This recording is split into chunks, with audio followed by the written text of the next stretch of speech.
अच्छा chemical kinetics. चलो पहले देखो एक्सरसाइज 1 में कोई डाउट? सर B1 और B2 में डिफाइन हुआ था किसी और रिएक्शन है तो और बारे में देखते हैं क्या कहता है। लिखा हुआ है सर। यूनिट दे रखी होगी रेट कांस्टेंट की।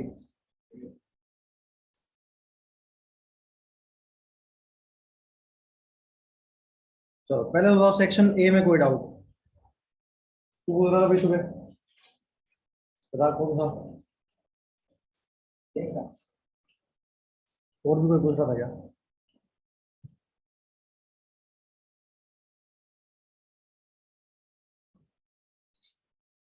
कितना सुंदर लिखा है, rate constant is mole litre inverse minute inverse. भैया और बताया भी था कि बहुत बार ऐसा हुआ ऑर्डर ऑफ रिएक्शन नहीं देगा। रेट कांस्टेंट की यूनिट देख के क्या अंदाजा लगाना पड़ेगा कौन से ऑर्डर की रिएक्शन है।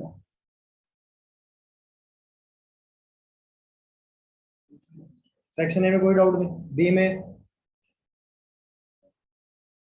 B7 क्या? अच्छा वो इस पॉइंट में ये ऐसे 40 से 50 के बीच में मान लो, और 40 और 60 के बीच में 50 से नहीं मैच करता। कह रहा था रेट ऑफ रिएक्शन है 20 सेकेंड। 20 सेकेंड में मेरे को लगता है टेंजेंट बना रखी है ना इसने। अभी बनाया तो उसने 40 और 60 के बीच में है अभी 50, और उधर .3 और .4 के बीच में कितना .35। तो ये वाला आंसर नहीं है इसका, 7 वाला।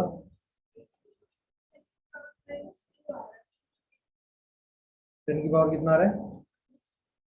आना कितना चाहिए?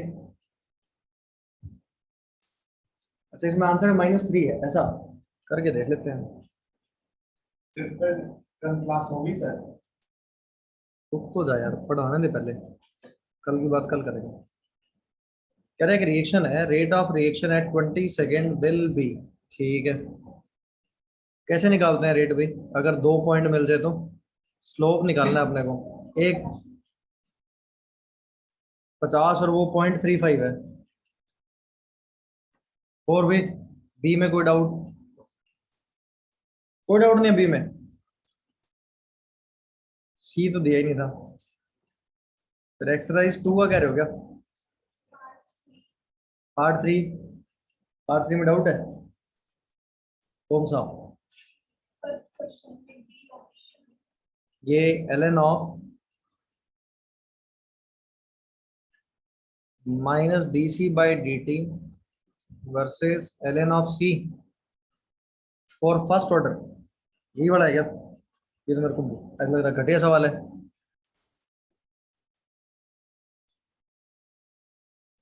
अच्छा फर्स्ट ऑर्डर क्या होता है? Rate is equal to k multiplied by concentration of c। तो रेट क्या हो गया? दोनों साइड ln ले ले।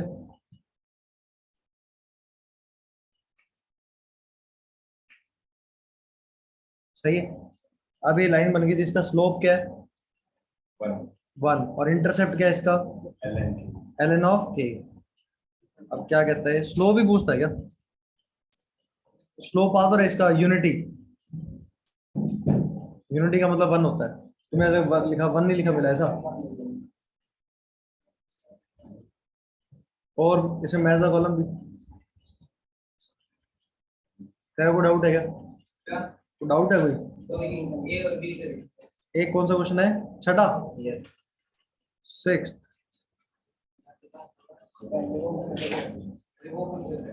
कह रहे एन ए से बी कोई रिएक्शन है। कह रहे if half life of the reaction is, अरे आ जाइए लाइट, ये वाला फैन ऑन करा, ये वाला कैबिन से ऑन होगा। हाफ लाइफ कितना गिवन है? 24 मिनट। क्या पूछता है इसमें? Find out the value of N. ठीक है। अच्छा यहाँ देखो 48 मिनट पे दोनों की कंसंट्रेशन बराबर नजर आ रही है ग्राफ में। आ रही है क्या? ऐसा ही है ना? तो 48 मिनट में 2 हाफ लाइफ हो गए, ऐसा हो गया। तो मान लो मैंने इनिशियल अगर x लेके चला इसका, इनिशियल कितना लेके चला इसका? x, तो x में से कितना खत्म हो गया होगा? x से हो गया होगा x/2, फिर x/2 से x/4, तो x/4 बचा होगा, खत्म कितना हो गया होगा 3x/4, तो ये बचा x/4। अच्छा 3x/4 खत्म हुआ तो कितना बच गया होगा 3x/4 डिवाइडेड बाय क्या गया होगा n मोल से इसका 1 मोल बनता होगा, सही है। यहां तक इसको करना बराबर क्या बनेगा x/4 इज इक्वल टू क्या घटा 4 से 4 x से x, n की वैल्यू 3 बन रही है। देखना इसका आंसर क्या है, ये क्यों डाउट है, तूने वो n नहीं यूज करा होगा a से b जाने पे। अच्छा अरे खतरनाक बना दिया तुमने सवाल। और कोई डाउट, आठवां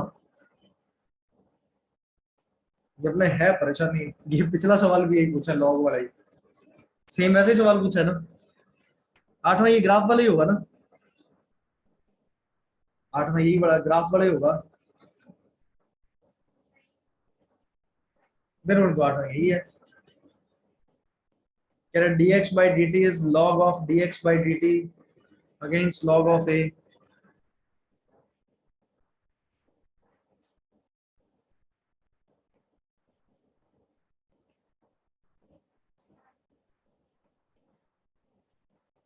कोई और एक्सरसाइज तो नहीं कर ली, फिर अब तू डाउट पूछ रहा था, तुमने एक नहीं पूछा, सही बता दिखा कॉपी ला, कॉपी ला दिखा। हाँ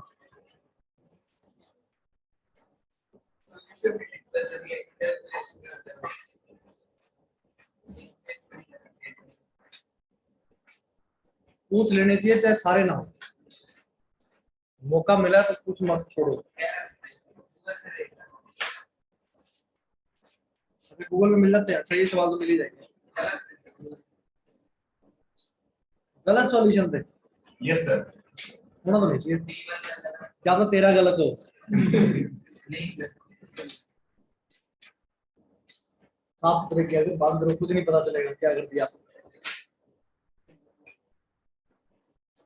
चलें फिर आगे, यस। ये वाला दो हाफ लाइफ कितने मिनट होते हैं, तो मतलब 48 मिनट दो हाफ लाइफ हो गई है। तो इनिशियल x है कितना खत्म हो गया होगा, x/4 बचा होगा, 3x/4 खत्म हो गया होगा, तो n मोल से 1 मोल बनता है, तो 3x/4 से कितना बनेगा 3x/4 डिवाइडेड बाय n, बढ़ा दिया, दोनों की कंसंट्रेशन बराबर कर दी। तो ग्राफ में दोनों की कंसंट्रेशन क्या है, बराबर दे रखी है 24 मिनट पे।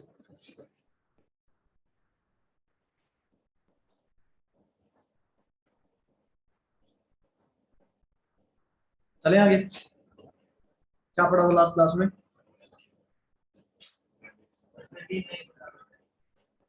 कौन सा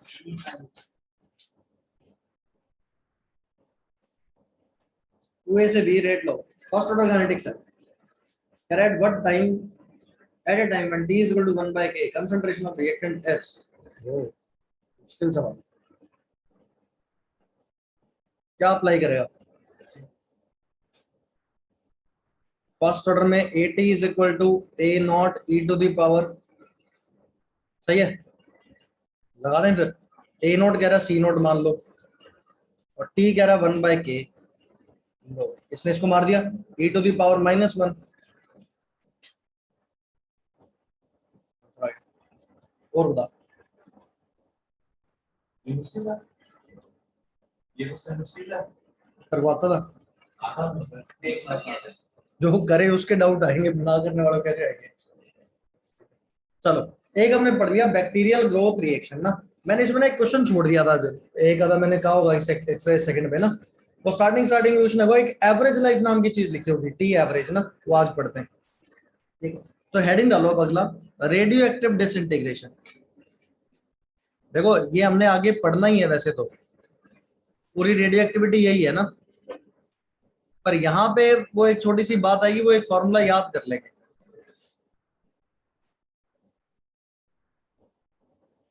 इसकी डिटेल में बात रेडियो एक्टिविटी में करेंगे, यहाँ पे नहीं करने वाले ना, यहाँ तो बस थोड़ी सी बेसिक बात करेंगे इसकी ना। तो जितने भी रेडियो एक्टिव डिसइंटीग्रेशन होता है, रेडियो एक्टिविटी होती है एक स्पॉन्टेनियस प्रोसेस, एक न्यूक्लियस दूसरे न्यूक्लियस में टूटता है, ठीक है, तो उसको प्रोसेस को क्या बोलते हैं हम, रेडियो एक्टिव डिसइंटीग्रेशन। तो सारे क्या फॉलो करते हैं यहाँ पे, फर्स्ट ऑर्डर काइनेटिक्स। तो लिखो all radio active disintegration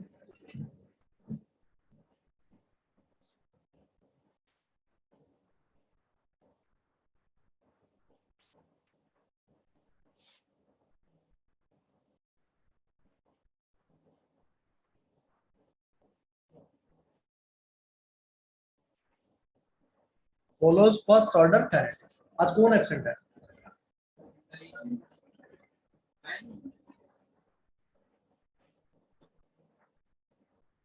follows first order kinetics की, फर्स्ट ऑर्डर काइनेटिक्स को ये फॉलो करता है ना। अब सुनना एक बार, बाद में लिखना। देखो इधर, मान लो कोई एक न्यूक्लियस था, वो बी में टूट रहा है।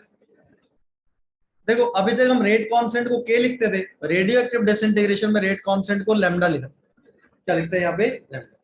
अच्छा, इनिशियल टाइम पे नंबर ऑफ न्यूक्लियस मान लो कितने हैं, एन नॉट है, और किसी टी टाइम पे नंबर ऑफ न्यूक्लियर क्या है, एन टी। तो अगर फर्स्ट ऑर्डर काइनेटिक्स फॉलो करेगा तो क्या लिखोगे, minus of D N by D T, यानी कितने नंबर ऑफ न्यूक्लियाई डिसोसिएट हो रहे हैं, इसके बराबर होगा, it is equal to lambda multiplied by. देखो जैसे वहां पे minus D A by D T is equal to क्या होता था, के मल्टीप्लाइड बाय ए। तो वहीं से तो सेम चल रहा है, ए की जगह क्या, यहाँ पे क्या आ गया, एन, और के की जगह क्या आ गया यहाँ पे, लैम्डा। तो फॉर्मूला क्या बनेगा यहाँ से, के टी की जगह लिख दें lambda of T, 2.303 log of A not की जगह क्या आ जाएगा, एन नॉट, और नीचे क्या आ जाएगा, एन टी। सही है यहां तक? हाफ लाइफ बताओ इसका क्या आएगा, सेम ही आएगा, L in two divided by lambda, मतलब 0.693 डिवाइडेड बाई। बस यहाँ एक नई चीज आएगी, एवरेज लाइफ। तो रेडियो एक्टिविटी हम इसको डिराइव भी करेंगे, पर यहाँ पे एक आधा क्वेश्चन फंसेगा, तो इसलिए लिखना है इसको ना, कि एवरेज लाइफ क्या होता है, 1 डिवाइडेड बाई लैम्डा। ठीक है, जैसे अभी एक क्वेश्चन आया था 1 बाय के करके, यही वाला सवाल आया था क्या?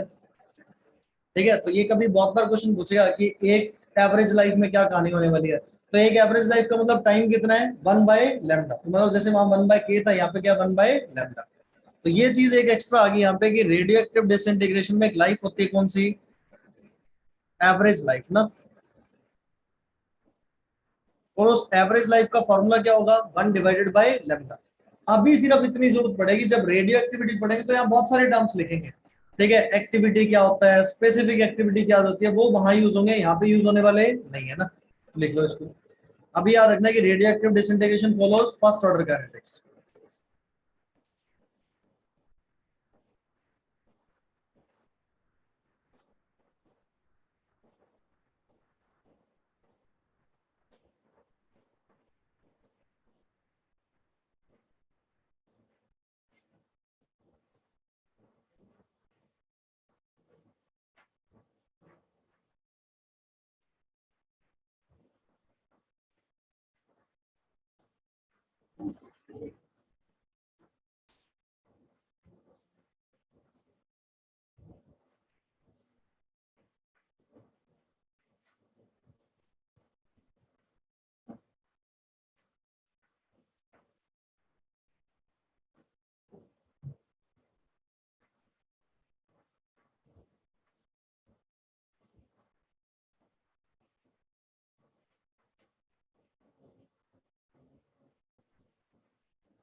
देखिए इसके ब्रैकेट में लिख देना, detail study in radio activity. इससे अगला चैप्टर आएगा रेडियो एक्टिविटी ना, मतलब इसी के अंदर है।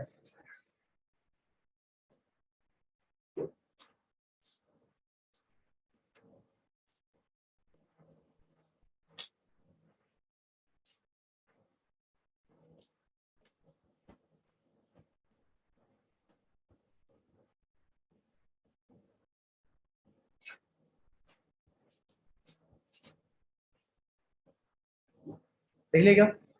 फिर अगली हेडिंग डालो इसमें, pseudo first order kinetics. Pseudo course सुने हैं क्या, क्या होते हैं?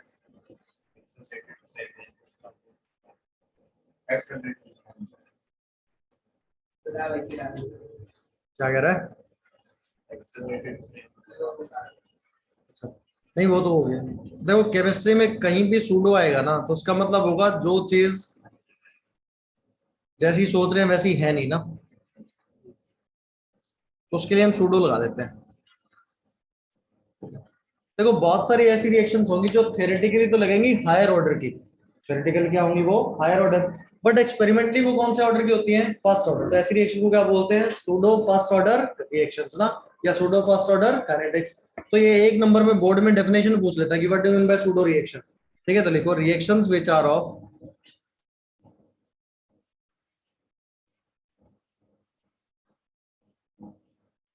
which are of higher order theoretically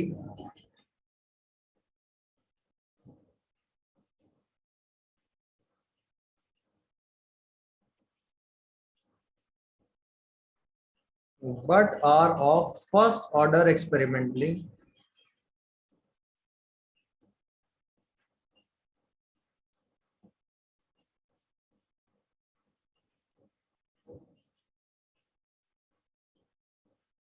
are called as pseudo first order kinetics.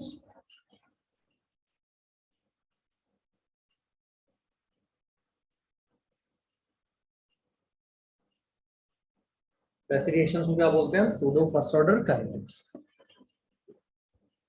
तब मान लो एग्जांपल सुनना है एक बार। मान लो कोई भी एक एलिमेंट्री रिएक्शन है, A plus B gives product.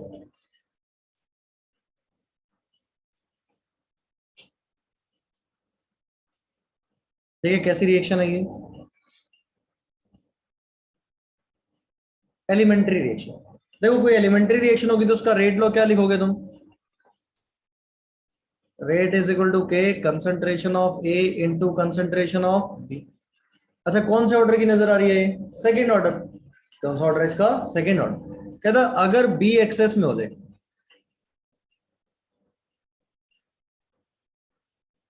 अगर बी किस में हो? एक्सेस में। तो अगर देखो कोई भी चीज एक्सेस में होगी तो उसका कंसंट्रेशन में चेंज क्या होगा? नेग्लिजिबल, पता नहीं चल रहा होगा। तो यानी कि ये जो k multiplied by concentration of B है, क्या मिलके नया कांस्टेंट हो गया होगा?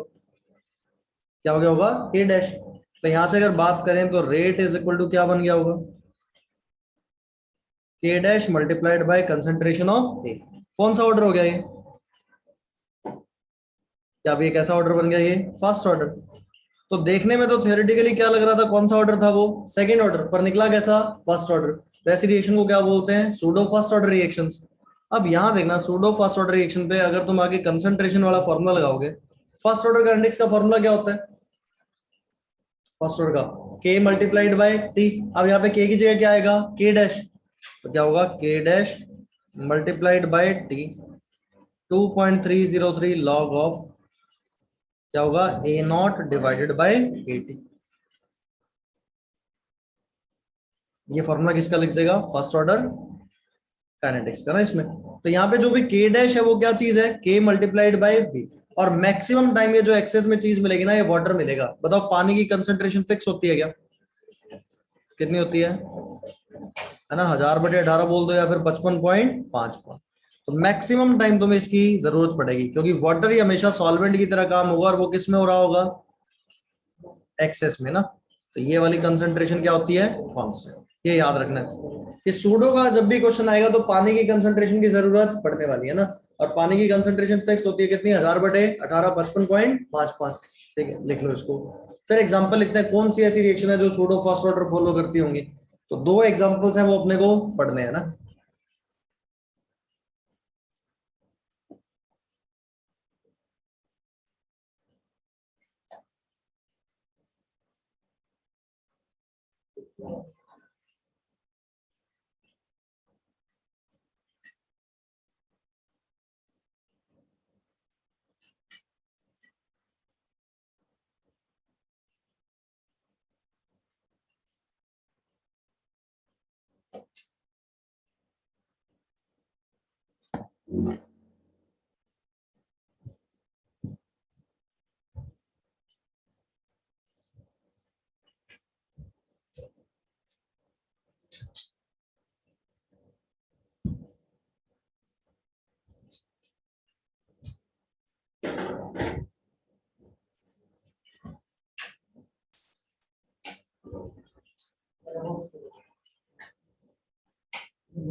एक बार तो सही में कर दो बात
देखिए क्या क्यों चला ही जाएगा थोड़े दिनों में। क्या आज तो एक खड़ा होके देख इधर तक आती है बस इधर तक हम तो इधर तक आ रहे कूलर तोड़ना है हैं। कोई को पता तो चलना एक बार बाहर जाके देख क्या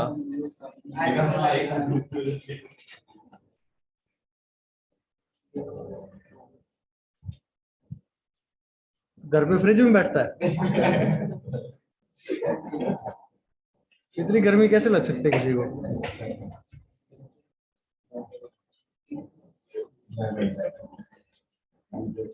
तो देखो सूडो फर्स्ट ऑर्डर काइनेटिक्स का एग्जांपल कौन सा है acidic hydrolysis of ester ester सुना है सभी ने बनता कैसे कार्बोक्सिलिक एसिड प्लस अल्कोहल से कौन से मीडियम में एसिडिक मीडियम में तो वापस अगर हाइड्रोलिसिस भी कराएं इसका ध्यान से देखना एक बार ऐसा होता है इस फंक्शनल ग्रुप का नाम क्या होता है एस्टर अगर इसका हाइड्रोलिसिस कराएं प्लस H2O मीडियम कौन सा यूज कर रहे हैं हम एसिडिक तो एसिडिक में रिवर्सिबल प्रोसेस होता है ना क्या बना देगा RCOOH और साथ में तो अगर मैं इसको एलिमेंट्री रिएक्शन बोलूं तो रेट लॉ क्या लिखूंगा rate is equal to K क्या कंसंट्रेशन ऑफ एस्टर हो गया मल्टीप्लाइड बाय कंसंट्रेशन ऑफ क्या हो गया वाटर देखो किसी भी हाइड्रोलिसिस रिएक्शन में पानी हमेशा किसमें होगा एक्सेस में ही होगा और वाटर की कंसंट्रेशन में हमेशा क्या होती है कांस्टेंट तो K इंटू H2O फिर से क्या हो जाएगा कांस्टेंट हो जाएगा तो अगर मैं लिखूं यहाँ पे K मल्टीप्लाइड बाय H2 क्या है नया कांस्टेंट क्या हो गया होगा K डैश तो यहां से क्या बन गया rate is equal to K dash multiplied by क्या आ जाएगा कंसंट्रेशन ऑफ RCOR मतलब एस्टर की कंसंट्रेशन होगी क्या तो कौन सा काइनेटिक्स बन गया फर्स्ट ऑर्डर काइनेटिक्स अब यहां रेट लॉ अप्लाई कर सकते हो क्या इंटीग्रेटेड रेट लॉ क्या लिखोगे यहाँ पे K dash multiplied by T is equal to 2.303 log of initial concentration of ester, तो मतलब concentration of ester at time t is equal to 0 divided by concentration of ester at time t is equal to t। ये लिखते थे क्या, A naught by A T, concentration of reactant at initial time by concentration of reactant at time t। अगर कभी भी pseudo first order kinetics पे question आया तो इसी पे आएगा। और कभी भी तुम्हें k डैश की वैल्यू गिवन नहीं होगी, कभी भी k डैश की वैल्यू गिवन नहीं होगी, किसकी वैल्यू गिवन होगी, k की। तो k डैश निकलेगा कहां से, k dash is equal to k multiplied by concentration of H2। और H2 हम लिख के ही आए हैं, H2 की कंसंट्रेशन कितनी है 1000 बाय 1855.55। ठीक है लिख लो। तो ये एग्जांपल है किसका, सूडो फर्स्ट ऑर्डर रिएक्शन का ना। तो ऐसे एक और एग्जांपल आएगा उसकी बात करेंगे।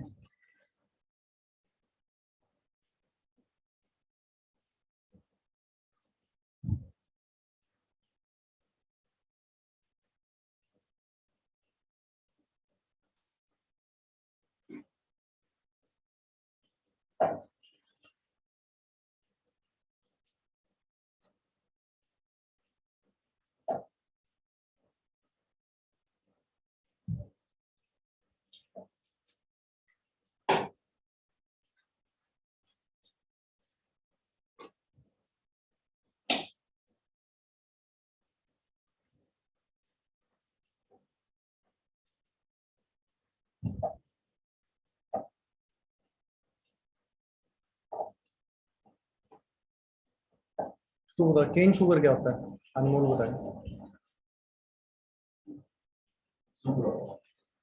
फॉर्मूला बता फॉर्मूला। यही गलत हो गया, उर्दा भी।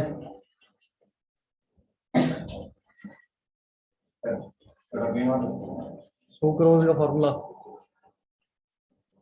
क्या होता है, सुक्रोज भाई, केन शुगर C12H22O11 है ना।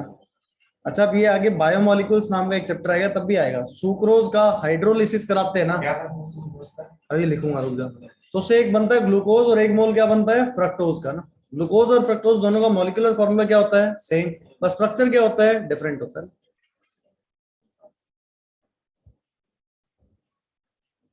देख लिया क्या।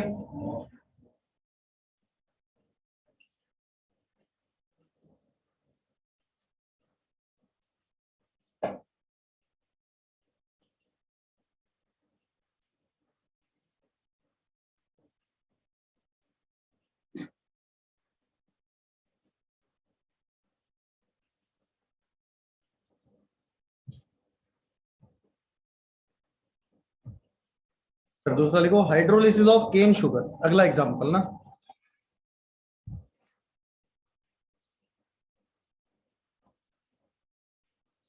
हाइड्रोलिसिस ऑफ केन शुगर, इसी का एक नाम होता है इन्वर्जन ऑफ केन शुगर। देखो इन्वर्जन वाली बात अभी अपने को समझ नहीं आएगी, इन्वर्जन का मतलब क्या होता है ना। ठीक है, ऑप्टिकल आइसोमेरिज्म जब पढ़ेंगे ना तो दो कंपाउंड होते हैं, एक होता है डेक्स्ट्रो रोटेटरी और एक होता है लीवो रोटेटरी ना। वो आगे आ भी जाएगा इस चैप्टर में थोड़ा बहुत उसका यूज। तो यहाँ पे इन्वर्जन होता है कि पहले सॉल्यूशन कैसा होता है डेक्स्ट्रो, बाद में कैसा बन जाता है लीवो रोटेटरी, तो इसलिए इसका नाम क्या होता है इन्वर्जन ऑफ केन शुगर। वो ना याद रख के मेन क्या रखना है, hydrolysis of cane sugar. Cane sugar का फॉर्मूला क्या है, C12H22O11।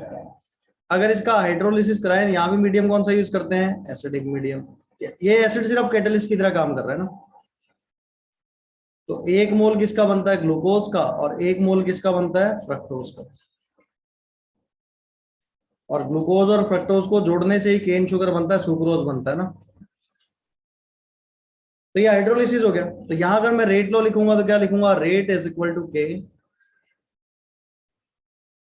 concentration of C12H22O11 multiplied by concentration of H2O, K dash लिखिए ना, K लिखेंगे। और फिर से वाटर की कंसंट्रेशन क्या रही होगी कांस्टेंट, तो K इंटू H2O क्या हो जाएगा K डैश। तो फिर से रेट लॉ क्या बन गया, फर्स्ट ऑर्डर का बन गया क्या, K डैश इंटू में C12H22O11। तो ये फर्स्ट ऑर्डर काइनेटिक्स आ गया। तो मतलब हाइड्रोलिसिस ऑफ केन शुगर भी क्या फॉलो करता है, सूडो फर्स्ट ऑर्डर काइनेटिक्स। तो ये दो एग्जांपल हैं जो क्या फॉलो करेंगे, pseudo first order kinetics follow करेंगे ना। वही है सर, क्या कह रहा है, वही है। अपने सिलेबस के दो ही हैं। वो तो कोई भी सकता है, हाइपोथेटिकल तो बना ही देगा कॉम्प्रिहेंशन में कि एक्सेस में है, पर जो याद रखने हैं वो ये याद रखने हैं ना, इसके अलावा कोई और होगा तो फिर उसका गिवन होगा चीज है ना।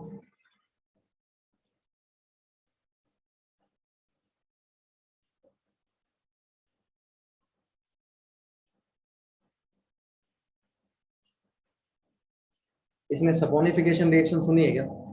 Yes sir.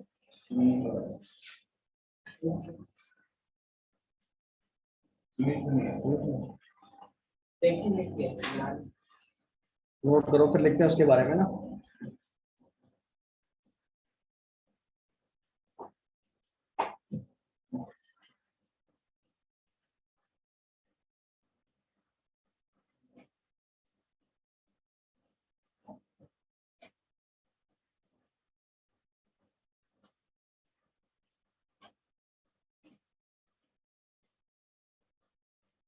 चलें आगे। देखो स्पॉनिफिकेशन जैसे हमने पहला पढ़ा एसिडिक हाइड्रोलिसिस, तो अगर एस्टर का हाइड्रोलिसिस करा दिया जाए इन presence of water soluble base alkali, तो उस रिएक्शन का नाम क्या होता है, सपोनिफिकेशन रिएक्शन। तो वो pseudo first order kinetics follow नहीं करता ना, तो कंफ्यूजन हो जाता है। एसिडिक मीडियम में तो कैसा है वो सूडो फर्स्ट ऑर्डर, पर बेसिक मीडियम में सूडो फर्स्ट ऑर्डर नहीं है, तो उसकी बात करते हैं क्यों नहीं है ना। तो एक एग्जांपल लिखो, इसकी डेफिनेशन भी लिख देंगे। सपोनिफिकेशन रिएक्शन, सोप बनाने में यही प्रोसेस यूज होता है। सोप का प्रिपरेशन यहीं से आता है, सपोनिफिकेशन रिएक्शन से ना। तो ये क्या होता है, हाइड्रोलिसिस ऑफ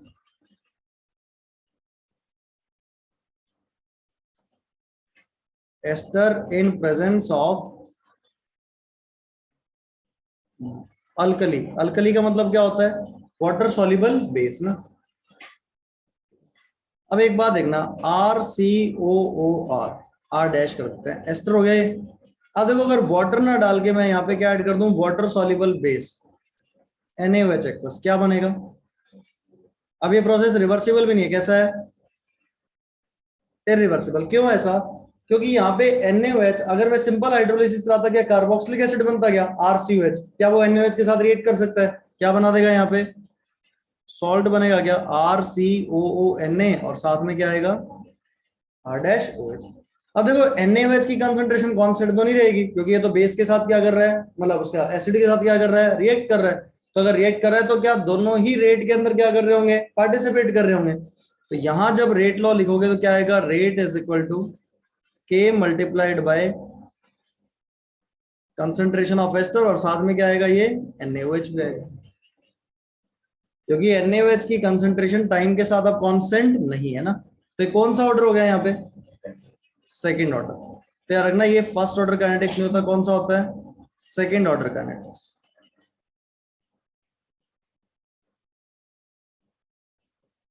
ठीक है, लिख लो इसको।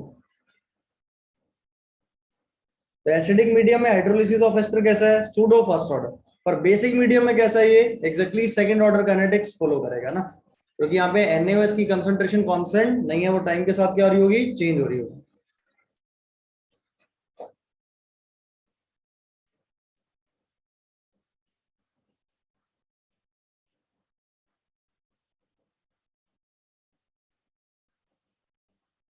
कल तो छुट्टी है तुम्हारी मैथ्स की, बस फिर तो टेस्ट दे सकते हो आसानी से। सर कल ध्यान से पढ़िए सर। सर आप कह रहे थे वो आप सॉल्यूशंस करवाओ, जिस दिन हमारा टेस्ट होगा। संडे को अभी करते हैं बात, पहले पढ़ते हैं थोड़ा सा, लास्ट में करेंगे बात टेस्ट की। तो सुबह सुबह दे सकते हैं सर। चले आगे। देखो फर्स्ट ऑर्डर काइनेटिक्स की बात कर ली हमने, क्वेश्चंस भी कर लिए, ठीक है। फिर आगे लिखो सेकंड ऑर्डर काइनेटिक्स। देखो सेकंड ऑर्डर काइनेटिक्स बोर्ड्स के सिलेबस में नहीं है ना, अगर आएगा तो कंपटीशन में एक आधा सवाल पूछता है, बहुत कम पूछता है। सेकंड ऑर्डर पे ज्यादा क्वेश्चंस नहीं पूछे जाते ना, पर हमने को डिराइव तो करना ही, हम तो nth ऑर्डर भी डिराइव करेंगे, ठीक है। तो लिखो सेकंड ऑर्डर काइनेटिक्स।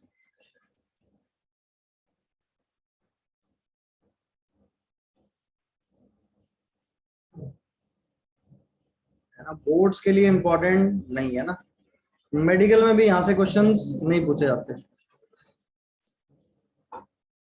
है ना, कभी भूले भटके आ जाए तो ज्यादा टफ नहीं है, मतलब जैसे वहां डेरिवेशन कर रहे थे वैसे यहाँ डेरिवेशन करेंगे। ठीक है, यहाँ पे जो पहला सिंपलेस्ट केस लेंगे एग्जांपल, वो क्या लेंगे, एक बार देखते चलो, क्या ए से प्रोडक्ट ले ले, बताओ इसका रेट लो क्या होगा, क्या हो जाएगा, ए की पावर कितना हो जाएगा 2, तो रेट लिखोगे क्या, minus of D A divided by d T is equal to k multiplied by क्या हो जाएगा ए का स्क्वायर। ठीक है, वेरिएबल सेपरेट कर लें, डिवाइडेड बाय कंसंट्रेशन ऑफ ए का क्या हो गया स्क्वायर, क्या हो गया के मल्टीप्लाइड बाय क्या हो गया डी टी, टाइम 0 पे कंसंट्रेशन क्या होगी ए नॉट, टाइम टी पे कंसंट्रेशन क्या होगी ए टी। अच्छा 1/x² का इंटीग्रेशन क्या होगा, माइनस ऑफ 1/x, क्या माइनस बाहर ही रहने दूं क्या, तो माइनस ऑफ 1 क्या हो जाएगा ए नॉट, और यहाँ पे क्या हो जाएगा ए टी, और ये क्या बनेगा मल्टीप्लाइड बाय के टी। सही है यहाँ तक, अब आगे चलो इसमें। अच्छा अब upper limit minus lower limit substitute करोगे क्या बन जाएगा, 1/a0 माइनस 1/at,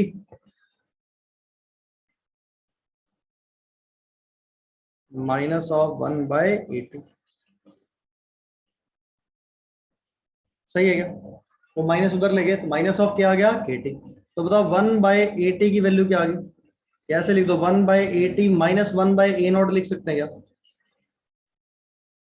ऐसा छोड़ दो चाहे, मल्टीप्लाइड बाय के इंटू में टी, लिखना चाहता तो और भी लिख सकते थे, पर ऐसा ही छोड़ दो यहां तक।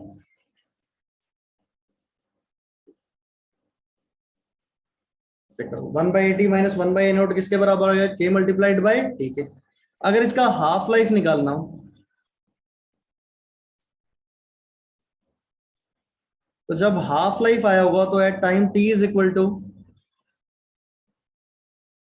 टी हाफ, एटी की वैल्यू क्या होगी a0/2, तो सब्स्टिट्यूट करो क्या बन जाएगा 2/a0 हो जाएगा, minus of 1/a0 is equal to क्या बनेगा के मल्टीप्लाइड बाय टी हाफ। तो यहां से बताओ टी हाफ की वैल्यू क्या बन गई,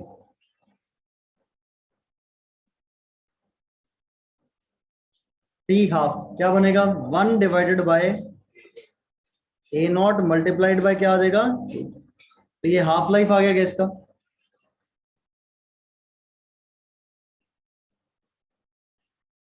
चेक करो हाफ लाइफ क्या आ गया 1/, में a0 इंटू के। अब करते हैं इसके सिग्निफिकेंस की बात, ये इंपॉर्टेंट है ना,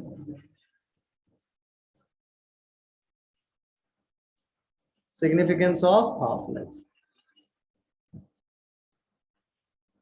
ठीक है, अज्यूम कर लेते हैं, लेट हाफ लाइफ इज कितनी माने,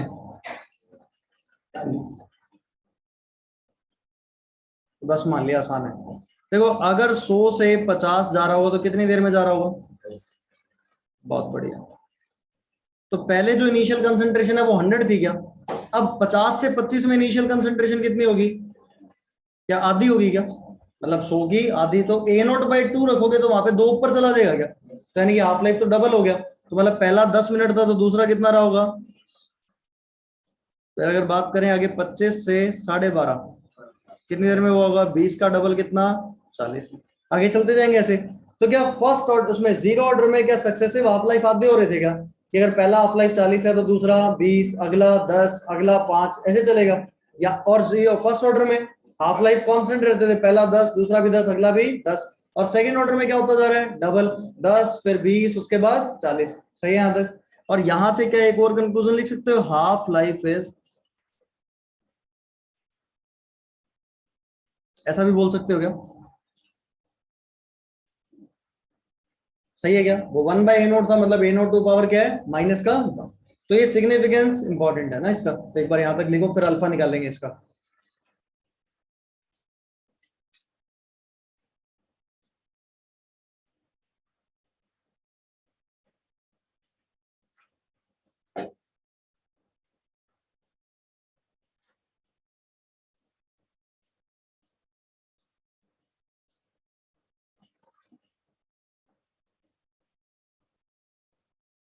यहां तक लिखने के बाद डिग्री ऑफ डिसोसिएशन खुद निकाल के बताओगे क्या आएगा, बताना। निकाल सकते हो क्या अल्फा? सेम जैसे जीरो ऑर्डर फर्स्ट ऑर्डर में निकालते थे वैसे निकालो। मतलब तुमने कम करा है ना, तो सही करो।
और ये अल्फा जाएगा।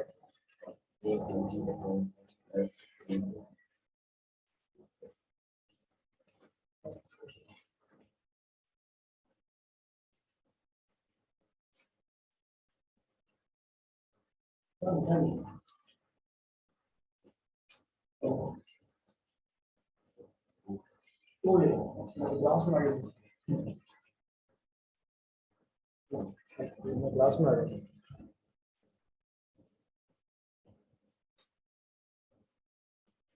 तूने क्या किया ये? अभी तक हम डिग्री ऑफ डिसोसिएशन निकाल रहे थे, कैसे निकाल रहे थे? ऐसे ए मान के ए माइनस एक्स एक्स बाई ए की वैल्यू निकालनी थी, वही काम अभी करना है। बता क्या आएगा? Sir, x by a minus x के t is equal to alpha. Sir A से मल्टीप्लाई कर दिया सर ऊपर। वैसे मैं दूसरा निकालने की कोशिश कर रहा था x की टर्म में। नहीं वो एक्स तो हट ही जाएगा। के टी ए नॉट इसकी टर्म्स में निकालना आंसर तो। देखो रिएक्शन यही थी, ए से प्रोडक्ट था क्या। देखो इनिशियल टाइम पे कितना मान लिया हमने, ए। किसी टी टाइम पे में से कितना खत्म हो गया, मतलब जो अल्फा होगा वो एक्स बाय ए होगा, यही निकालना है अपने को। तो देखो रिलेशन क्या था, 1/80 minus of 1/a0 is equal to k multiplied by t, यही है। ए टी की वैल्यू क्या है, sir KT sir alpha D. सुन ले अपने आंसर क्या सही है क्या। अच्छा नीचे क्या बन जाएगा, ए इंटू में ए माइनस एक्स, और ऊपर क्या आएगा एक्स बच जाएगा क्या।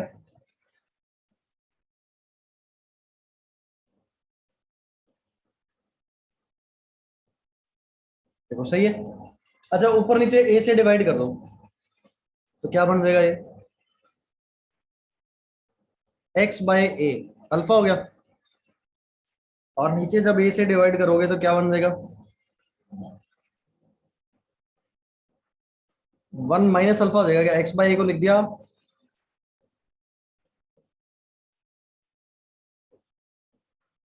एक ए इधर ले जाओ पहले, फिर थोड़ा आसान हो जाएगा ना।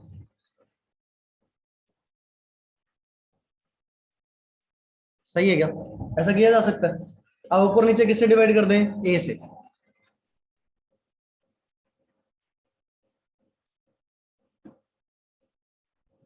ए इंटू में के इंटू में टी, एक्स बाय ए अल्फा हो गया ऊपर, और नीचे क्या बन गया, सही है यहाँ तक। तो यहाँ से अल्फा की वैल्यू क्या आ गई, ए इंटू में के इंटू टी अपॉन में, अब तो रीअरेंज कर लेते होगे,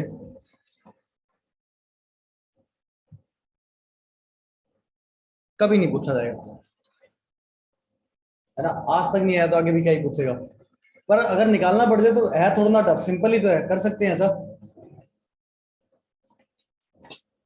ग्राफ बना दो, ये क्या, चलो एक दो ग्राफ पूछता हूँ तुमसे ना।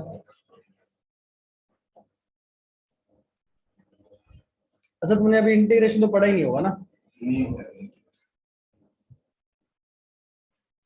बेसिक इंटीग्रेशन तो आता है तुम्हें, यस सर। बस उसी की थोड़ी सी जरूरत पड़ेगी ग्राफ में उसके बाद।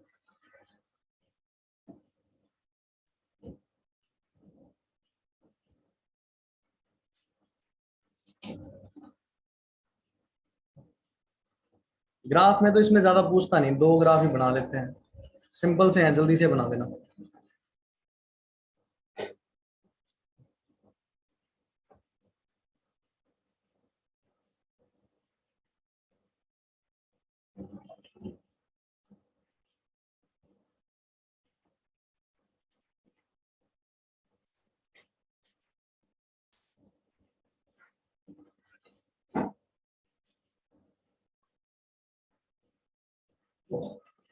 दो बनाने सेकंड ऑर्डर के लिए।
बताओ भी पहला,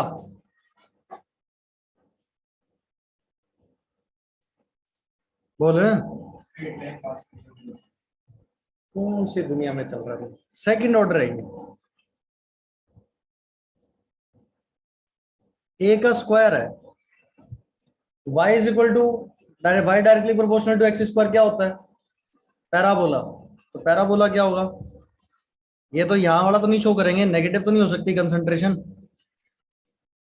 सुनिए क्वाड्रेटिक इक्वेशन पैराबोला होता है, सुना तुमने भी ऐसा? फिर वही तो बनेगा। दूसरा बताओ, इंक्रीजिंग स्लोप डिक्रीजिंग स्लोप। तो -1/a0 को उधर ले जाओ, तो 1/a0 प्लस के मल्टीप्लाइड बाय टी। स्लोप क्या है यहाँ पे? के। और 1/a0 क्या है यहाँ पे? इंटरसेप्ट। तो लाइन बन गई है। इंटरसेप्ट क्या हो गया इसका?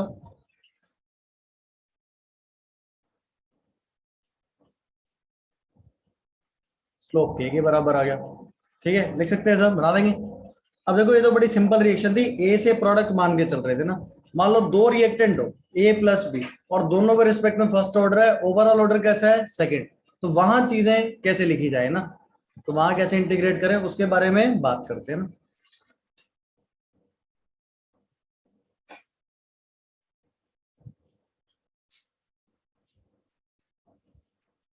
कर लिए नोट? चले आगे। अब एक बार सुनना, बाद में नोट करना, इसमें दो केस बात करेंगे। सेकेंड ऑर्डर काइनेटिक्स की बात चल रही है सारी। ए प्लस बी गिव्स प्रोडक्ट, ठीक है, और इसका रेट लॉ गिवन है, कंसंट्रेशन ऑफ ए इनटू में कंसंट्रेशन ऑफ बी। तो ओवरऑल ऑर्डर कौन सा हो गया इसका? सेकंड। अच्छा, इनिशियल टाइम पे दोनों की कंसंट्रेशन हमने सेम ली है। सेम भी हो सकती है, डिफरेंट भी हो सकती है, पर अभी जो पहला केस है उसमें इनिशियल कंसंट्रेशन दोनों की क्या मानी हमने? सेम। अच्छा, कि यहाँ पे अगर किसी टी टाइम पे बात करें तो क्या दोनों खत्म हो रहे होंगे क्या? अगर इसमें से एक्स खत्म हुआ तो इसमें से भी कितना खत्म होगा? एक्स ही खत्म होगा। तो लिखते हैं रेट इज इक्वल टू, सुनते चलो एक बार, बाद में नोट करना, के कंसंट्रेशन ऑफ ए इनटू में कंसंट्रेशन ऑफ बी। सही यहां तक? अच्छा, रेट किसकी टर्म्स में लिख सकते हैं? ए या बी, किसी की टर्म में लिख लो, minus of D A by concentration of A into में कंसंट्रेशन ऑफ बी। अच्छा, माइनस ऑफ डी, ए की कंसंट्रेशन कितनी है?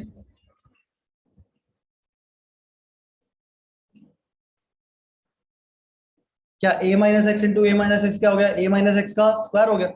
अच्छा, D A by D T बताओ, कांस्टेंट होगा या चेंज हो रहा, मतलब जीरो होगा या कुछ और होगा? क्या इनिशियल कंसंट्रेशन तो कांस्टेंट होती है, तो d A by D t with respect to time क्या हो जाएगा? जीरो। माइनस अंदर जाएगा, d x by D t बच जाएगा क्या? क्या बचेगा? D x by D t किसके बराबर आ गया? a माइनस एक्स का स्क्वायर। अच्छा, वेरिएबल सेपरेट कर दें क्या?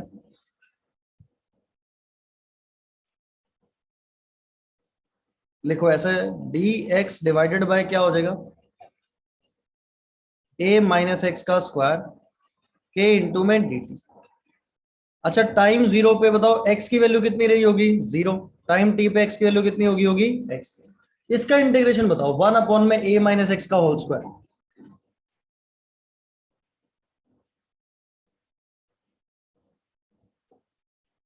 बता भी। सर a माइनस एक्स की पावर 3/3 3/3 a माइनस एक्स का तुम इंटीग्रेट नहीं कर पाओगे इसको। 1 में a माइनस एक्स, वैसे 1/x स्क्वायर का करते थे तो क्या आता था? Minus of 1/x। यहाँ x के पहले से माइनस है तो माइनस माइनस क्या हो जाएगा? प्लस हो जाएगा। तो सिंपल सा इंटीग्रेशन क्या होगा? 1 में x की लिमिट क्या होगी? 0 से लेके x तक, k मल्टीप्लाइड बाय t। तो क्या बनेगा? x सब्स्टिट्यूट करते ही 1 0 सब्स्टिट्यूट करते ही a। क्या देखना, जो हम पढ़ के आए हैं वही रिलेशन आया क्या? या 1/at minus 1/a0 is equal to kt, वही तो आया। क्या जो सेकेंड ऑर्डर काइनेटिक्स का रिलेशन होता है क्या सेम वही आया? कुछ चेंज इसमें नहीं हुआ, क्योंकि क्या होता है 1/at क्या चीज है? a माइनस एक्स, और a0 क्या चीज है? a। तो वही रिलेशन आ गया, 1/at minus 1/a0 is equal to k multiplied by t। तो कुछ भी चेंज यहाँ पे नहीं हुआ, ये तो हमने डिराइव करा है। तो मतलब अगर इनिशियल कंसंट्रेशन सेम हुई तो फिर रटने की जरूरत नहीं है, जो सेकंड ऑर्डर का फॉर्मूला वही किसके लिए होगा? इसमें चलेगा ना। लिखो इसको। फिर अगला आएगा सर, इसमें एलिमेंट्री रिएक्शन है तो पावर 1 1 तभी आया होगा जब वहां कोफिशिएंट सेम रहे होंगे। अगर कॉफिशिएंट डिफरेंट होंगे तो चीजें डिफरेंट हो जाएंगी क्या? फिर वो रेट लॉ भी चेंज हो जाएगा, फिर तो कॉम्प्लेक्स रिएक्शन हो जाएगी, फिर तो मैकेनिज्म गिवन होना चाहिए, नहीं तो कर ही नहीं पाएगी। ये एलिमेंट्री रिएक्शन की बात चल रही है ना।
मैं अभी एनसीईआरटी का काम नहीं दिया ना मैंने।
देख लिया क्या? फिर देखो केस नंबर 2।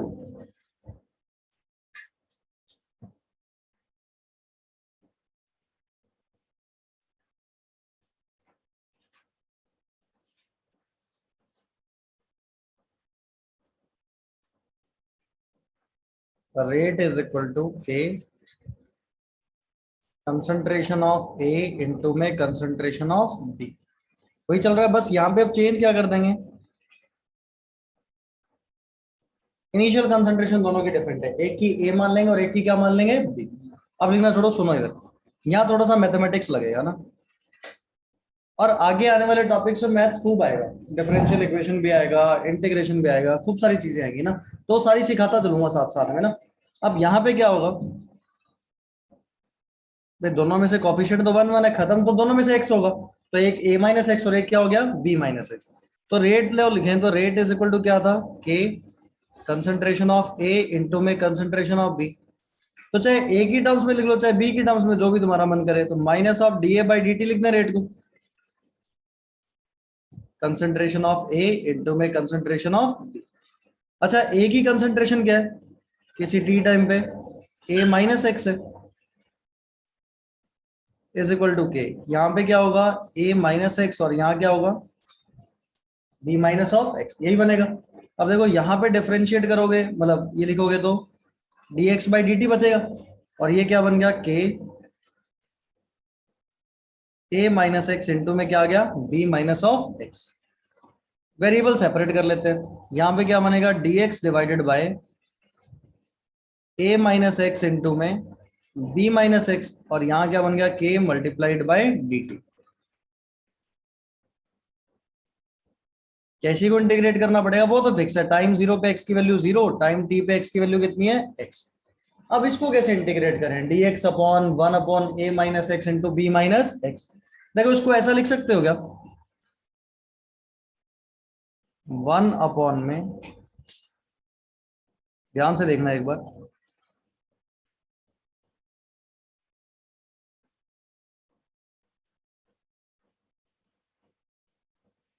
जो मैंने टर्म लिखा उसको सॉल्व करोगे, ऊपर वाली चीज ही बनेगी क्या?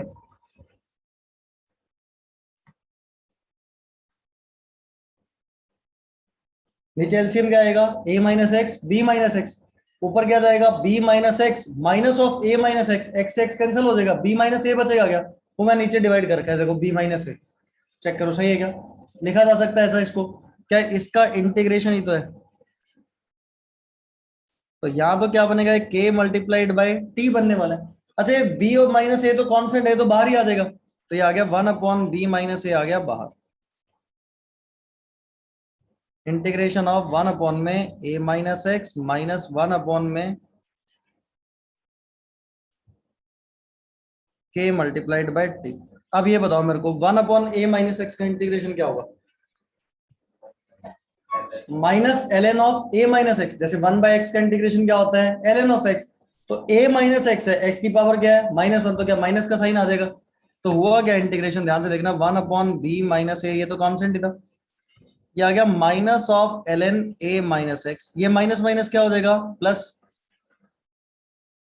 ln of b minus x, 0 से लेके x, और ये क्या k मल्टीप्लाइड बाई टी, देखो यही बना होगा। अच्छा एक बार x पुट कर दे और एक बार 0 पुट कर दे, अगली स्क्रीन पे चल लूं एक बार, बाद में दिखा दूंगा। तो क्या था 1 में b माइनस, अच्छा एक बार क्या सब्स्टिट्यूट करते हैं x, तो क्या बना होगा ln of b minus x, पहले लिख दिया माइनस ln ऑफ, सही है क्या, ये एक काम कर लो ना, इसको वैसे ही चिपका दो, इसमें किसी को दिक्कत है क्या, ln of m minus ln of n, क्या लिख दिया ln of m by n लिख दिया यहाँ पे। अब यहाँ पे x की वैल्यू सब्स्टिट्यूट करो, क्या बनेगा, क्या सेम ही आएगा ये ln of b minus x upon a minus x. अच्छा 0 सब्स्टिट्यूट करो, क्या बन जाएगा,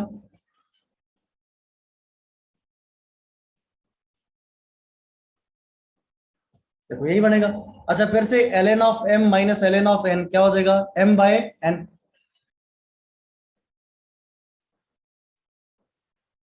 तो क्या बना b minus x divided by a minus x divided by b by a,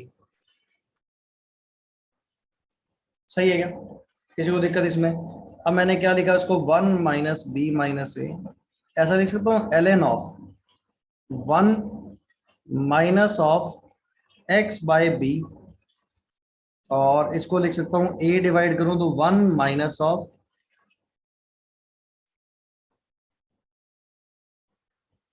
इसमें किसी को दिक्कत है क्या, क्या मैंने क्या किया देखो, ऐसा था b minus x upon A minus x divided bye क्या था b बाय ए, मैंने इसको ऐसे लिख दिया b minus X by B, है ना, और फिर डिवाइड बाय क्या था a minus x divided by A, सही लिखा है क्या, तो ऊपर वाला क्या बन गया 1 माइनस एक्स बाय बी, और ये क्या बन गया 1 माइनस एक्स बाय ए, क्या रिलेशन बन गया ये, क्या बन गया ये रिलेशन, कैसा लिखा जा सकता है क्या, अगर ऐसा ना लिखने का मन करे एक और तरीके से लिख सकते हैं, देखो कैसे, बाय में क्या था b था ना, और इसको ऊपर ले जाओ क्या बन जाएगा, a अपॉन में क्या बन जाएगा a माइनस ऑफ एक्स, तो ये क्या बन जाएगा 1 minus of x by B बन जाएगा क्या, चेक करो सही है, और इसको ऐसे छोड़ देना 1 अपॉन में 1 माइनस एक्स बाय ए, ऐसा छोड़ सकते हो इसको, तो वो ln of m plus ln of n वैसा लिख लो, तो जैसा तुम्हारा मन करे उस फॉर्म में इसको लिखा जा सकता है, ठीक है, इसकी कोई जरूरत तुम्हें नहीं है, ये सिर्फ मैथमेटिक्स है ना, रीअरेंजमेंट। अच्छा किसी का मन करे नहीं मैंने ऐसे भी नहीं लिखना, मेरा कुछ और मन करता है, कुछ और मन करता है तो ऐसा लिखो 1 अपॉन ln ऑफ, यहाँ ऊपर क्या चला जाएगा a चला जाएगा क्या, और अंदर क्या बचेगा,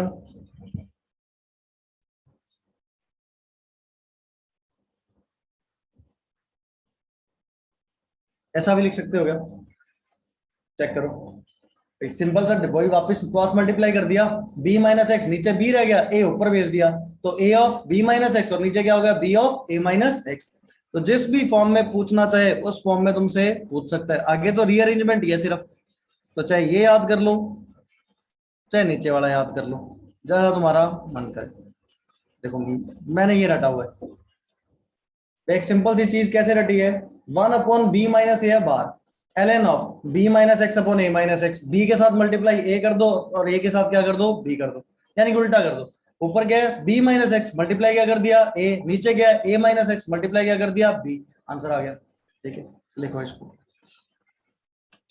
अब ये इंटीग्रेशन आईआईटी में एक साल सवाल आया हुआ है। ठीक है, अब वो पेपर में अगर इंटीग्रेशन करने बैठे फिर तो लग गया टाइम, फिर तो 3 मिनट में नहीं सॉल्व होता।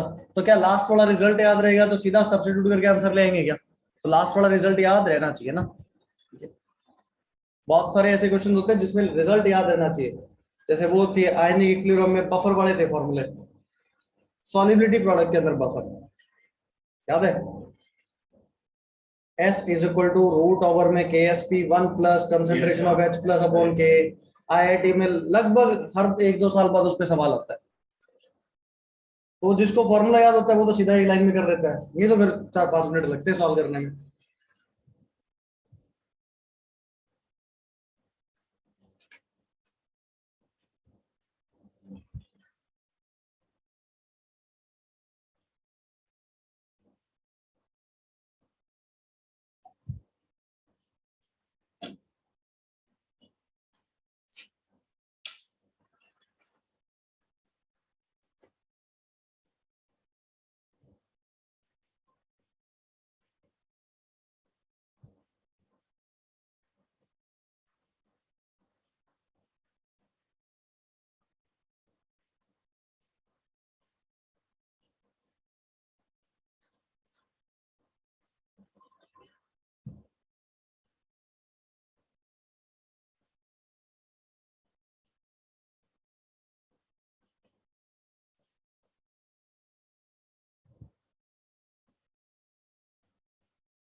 घर पे भी लाइट जाती है इतनी, यहाँ क्या हो गया? जब जाती है तो तुम घर ही नहीं होते, तो यहाँ होते हो तुम।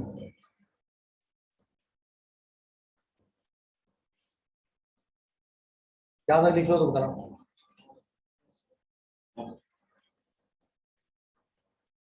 ये घर जाके एक बार खुद के हाथ से ड्राइव कर लेना, ये कभी नहीं भूलोगे।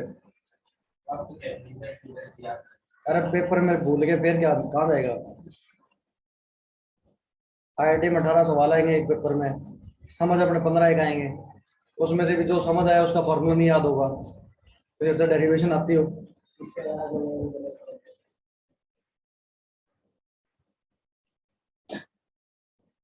आईआईटी में सारे सवाल समझ आ रहे ऐसा कोई जरूरी नहीं है ना। कई बार उसके सोच ही होती है, उसने सोचा तभी सॉल्व होगा, वो तुम सोच पाए तो ठीक है, पर वो सोचा नहीं जाता किसी से ना।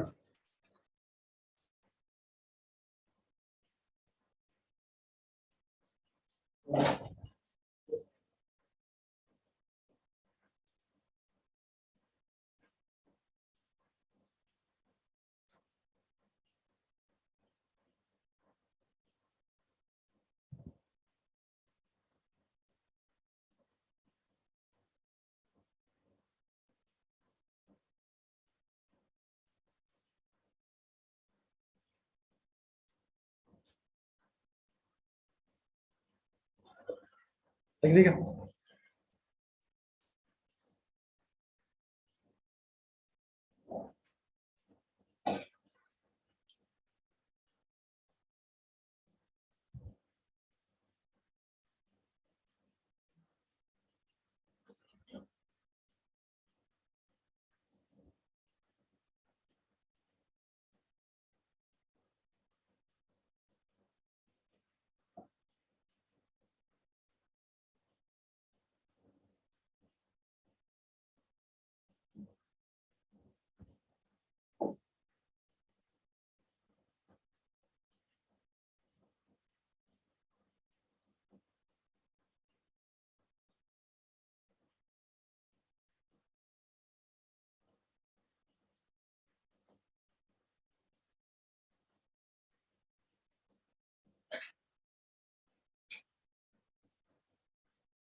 ये पीडीएफ भेज दूंगा ना, उसमें से देख लेना। संडे तक करते हैं सर। किसने कहा? कल करते हैं। फिर बात काम में अरे ऐसे दो दो लाइन के सवाल है, वो पीडीएफ चल नहीं रहा, आगे और देता है। एनसीईआरटी किसी के पास? देखो एनसीईआरटी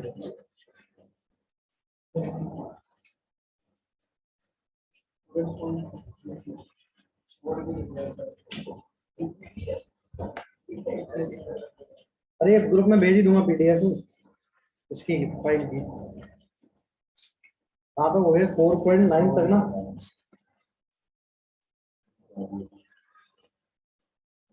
तो 4.13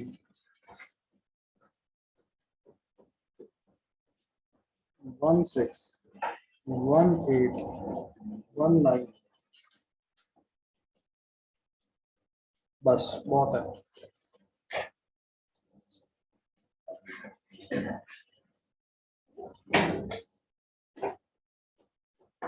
हाँ अब कल बताओ किस टाइम दोगे टेस्ट? सर सुबह में तो सर सबका एक साथ ले लो। सभी की क्लास बताओ पहले किस किस टाइम होती है। मैथ्स छुट्टी है कल? टेस्ट किस टाइम मैथ्स का? 11 से 1 2 घंटे का टेस्ट होता है किसी भी टाइम में? अच्छा मैथ्स के टेस्ट से पहले देना है कि बाद में देना है? बाद में कर लो सर। सुबह से प्रिंट करवा दो, मैं तो दे दूंगा। स्कूल में 9:30 बजे बताओ अभी। सर सुबह मत करो। स्कूल शाम को करो। तुम्हें स्कूल जाना है? क्लास के टाइम हाँ तू शाम को दे दियो, क्या परेशानी है? सर एक ही टाइम कर दो सर, सबका शाम को। अच्छा फिर मैं सोच रहा हूँ सॉल्यूशन भी पढ़ा दूँ उसके बाद, लंच करके आओ, लंच के बाद ही पेपर फिर यस क्लास। बिल्कुल सही है क्या कहते हो? सही है सर बिल्कुल लगता है अभी कुछ बच्चों को। बोल भाई सही है? बिल्कुल सही है। कितने बजे? 1 बजे 2 बजे कर दो, 2 से लेकर 2 से 4 कर लो टेस्ट। यस सर 2 से 4 की क्लास क्या हो गया? तू कभी भी दे दियो टेस्ट उसके बाद है। यही सुनते हैं। इसके पहले भी थोड़ा सा अभी भी